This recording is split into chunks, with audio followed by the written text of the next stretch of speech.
Bom dia, querido ouvinte, você que me acompanha nesse momento pelo canal IBE Fortaleza ou demais redes sociais. Aqui é a pastora Betinha da Igreja Batista Esperança e esse é o dia que Deus nos deu para vivermos para a sua glória. Um dia também para marcarmos nossa existência dentro da nossa geração e também podermos testemunhar de tantas maravilhas que Deus tem realizado no nosso meio diariamente.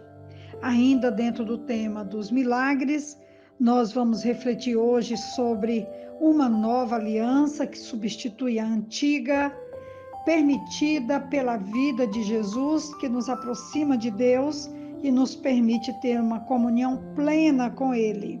Nossa reflexão hoje está em 2 Coríntios, capítulo 3, do versículo 6 até o versículo 12, que nos diz assim: o qual nos capacitou para sermos ministros de uma nova aliança, não da letra, mas do Espírito, porque a letra mata, mas o Espírito vivifica.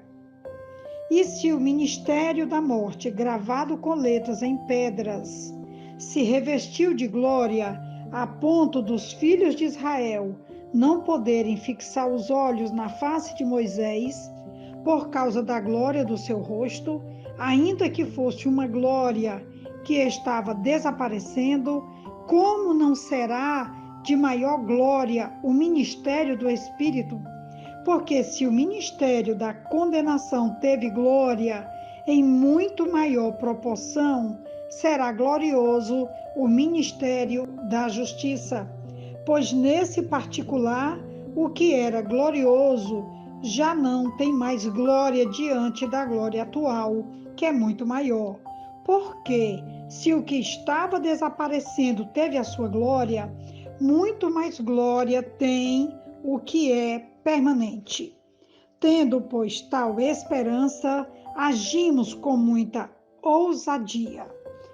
Palavra preciosíssima para o nosso coração, uma palavra que se reporta a Jeremias capítulo 31, do 31 ao 34, que diz assim: eis que vem dias, diz o Senhor, em que farei um concerto novo com a casa de Israel e com a casa de Judá.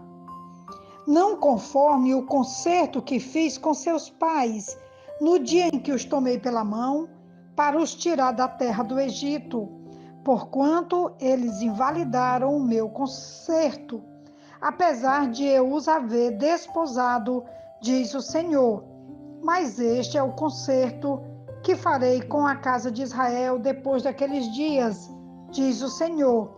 Porei a minha lei no seu interior e a escreverei no seu coração. E eu serei o seu Deus, e eles serão o meu povo.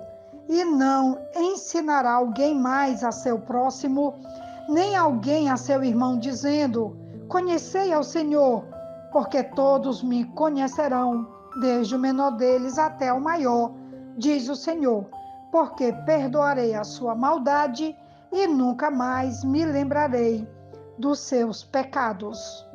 Deus firmaria um novo concerto com o seu povo. E essa palavra de 2 Coríntios, capítulo 3, a partir do versículo 6 até o versículo 12, ele vai confirmar esse novo concerto, as condições, o molde, a dinâmica em que o Espírito tem prioridade sobre a carne, sobre a lei. A lei é morta, mas o Espírito ganha vida.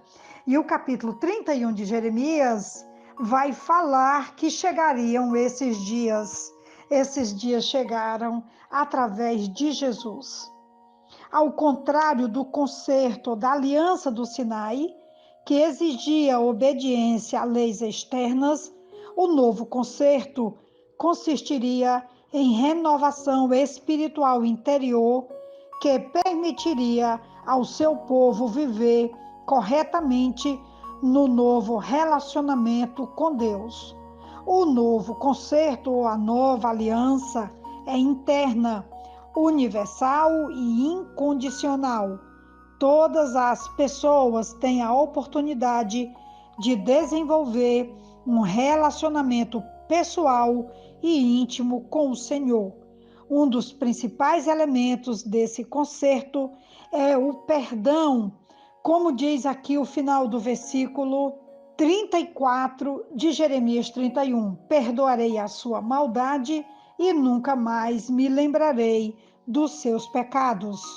Deus não se lembraria mais dos pecados do seu povo. De acordo com os escritores do Novo Testamento, essa profecia se cumpriu em Jesus Cristo. Eu quero falar aqui um pouquinho sobre essas duas alianças, as diferenças básicas, elementares sobre as duas alianças. Na antiga aliança, a letra da lei mata. Na nova aliança, o Espírito do Senhor liberta e vivifica. Na antiga aliança, a lei traz condenação. Na nova aliança, traz justiça. Na antiga aliança, o antigo concerto se desvanecia, a glória se desvanecia. Na nova aliança, o novo concerto é permanente. Na antiga aliança, os israelitas não podiam olhar para Deus sem o véu. Na nova aliança, todos podem contemplar a glória do Senhor e conviver com essa presença de Deus diariamente. Na antiga aliança, a glória do antigo concerto se desvanecia, como nós lemos em 2 Coríntios 3,11. Na nova aliança, a glória da nova aliança é sempre crescente. Ela vai nos levando adiante, como diz que todos nós, com cara descoberta, refletindo como que um espelho a glória do Senhor, somos transformados de glória em glória. A letra mata, mas o espírito vivifica. Existem muitas formas de exaltar a letra, seja pelo legalismo, ao insistir em usos e costumes, seja pelo espírito crítico ou de julgamento, que exalta nós mesmos e deprecia os outros, seja elevar as escrituras sobre a relação viva com Deus e o andar no espírito, seja focar mais em planos e programas do que em pessoas, seja acreditar que as pessoas existem para a estrutura ou missão da igreja ou outra organização, em vez de entender que a estrutura, a igreja ou qualquer organização existam para o bem delas. A letra é motivação externa, o espírito é motivação interna. O primeiro é morte, isolamento, separação, fragmentação, desconexão. O segundo é vida, solidariedade, unidade, integridade, conexão e, acima de tudo, relacionamento pleno, íntimo, profundo, diário, real com o nosso Deus. Essa é, pois, a reflexão de hoje. Que nós consigamos resistir à força da lei, no sentido de que a letra é morta, mas o Espírito que está agindo em nós está trazendo todo dia algo novo para o nosso relacionamento, a nossa vida e a nossa caminhada com Deus. Vamos nos abrir ao Espírito, nos abrir no sentido de que o nosso coração tenha portas abertas para que Jesus entre, para que o Espírito trabalhe e para que nós possamos viver para a glória de Deus, como diz a sua própria palavra, de glória em glória, todos os dias uma nova glória. Essa é, pois, a reflexão de hoje. Que Deus nos abençoe. Um grande abraço.